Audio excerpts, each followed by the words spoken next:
ஏ கருப்பி, நீ எல்லாம் எதுக்கு இவ்வளவு மேக்கப் போடுற அப்படின்னு கலர் டிஸ்கிரிமினேட் பண்ணி நிறைய கமெண்ட்ஸ் பாத்தீங்கன்னா என்னோட இன்பாக்ஸ்ல வரும். நான் அவங்களுக்குலாம் ஒன்னு சொல்லணும்னு நினைக்கிறேன். உங்களுக்குலாம் அறிவே இல்லையா? நான் தமிழ்நாட்டுல இருக்கிற தமிழ்நாட்டு பொண்ணு இந்த கலர்ல தான் இருப்பா. உங்களுக்கு வேணா வேற ஏதாவது வெளிநாட்டு யூடியூப் சேனல்ல போய் பாத்துக்கங்க. இந்த கமெண்ட்டை பார்க்கும் போதெல்லாம் சில பேர் சீரியஸா எடுத்துக்கிட்டு நிறைய ஸ்கின் ப்ளீச் பண்றது அதெல்லாம் வந்து வெள்ளையாகணும்னு நினைச்சு பண்ணிட்டு இருக்கீங்க.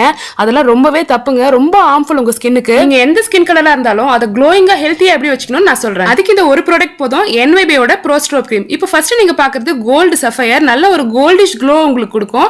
ரெண்டாவது பாத்தீங்கன்னா பிங்க் டோபாஸ், நல்ல ஒரு பிங்கான ஒரு ஷேட் கொடுக்கும். ரெண்டுமே சூப்பரான க்ளோ உங்களுக்கு கொடுக்கும். நீங்களே அதை பார்க்கலாம். ஃபேஸ்ல இந்த ஸ்ட்ரோப் கிரீம் அப்ளை பண்ண உடனே உங்களுக்கு ஒரு இன்ஸ்டன்ட் க்ளோ பாத்தீங்கன்னா ஈஸியாவே கிடைச்சிரும். அண்ட் ஆல்சோ மேக்கப்புக்கு முன்னாடி இது பிரைமராவும் உங்க ஸ்கின்னை ப்ரொடெக்ட் பண்ணுது. NYB ஓட 3-in-1 சீரம் ஃபவுண்டேஷனோட மிக்ஸ் பண்ணியும் இந்த ஸ்ட்ரோப் கிரீமை யூஸ் பண்ணும்போது உங்களுடைய ஸ்கின் பாத்தீங்கன்னா ரொம்ப ஈவன் லுக்கிங்கா, க்ளோயிங்கா, ஹெல்த்தியான லுக் கொடுக்கும். அது மட்டும் இல்லங்க, நீங்க யூஸ் பண்ற பிளஷோடய இந்த ஸ்ட்ரோப் கிரீம் மிக்ஸ் பண்ணி யூஸ் பண்ணிக்கலாம். வெறும் ஹைலைட்டராவும் இதை யூஸ் பண்ணிக்கலாம். எந்த ஒரு ஹார்ம்ஃபுல் எஃபெக்ட்ஸும் கிடையாது. சோ இந்த மேக்கப் பாத்தீங்கன்னா சன்லைட்ல எவ்வளவு க்ளோயிங்கா இருக்கு நீங்களே பாருங்க. ஹெல்தியா, even looking and glowing skin உங்களுக்கு இன்ஸ்டன்ட்டா கிடைச்சிடும். இந்த ப்ராடக்ட் நீங்களும் வாங்கணும்னா ஸ்கிரீன்ல தெரியுற QR கோட ஸ்கேன் பண்ணி வாங்கிக்கலாம். எக்ஸ்க்ளூசிவா பர்பிள்ல கிடைக்கும். Bye by.